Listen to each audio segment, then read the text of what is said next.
Hello friends, in today's video, I'm gonna be walking through how to purchase ringtones on iPhone. First of all, open iTunes store, tap on more to the bottom right corner, tap on tones, find a ringtone that you want to buy, then tap on this price. Choose an option to automatically set the ringtone or tap done to decide later.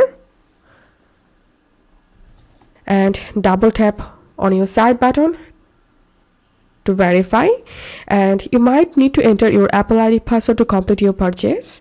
That's how you'll be able to purchase ringtones on iPhone. If this video helped you, give a thumbs up and please consider subscribe to 5 Minute Solution. Thank you for watching.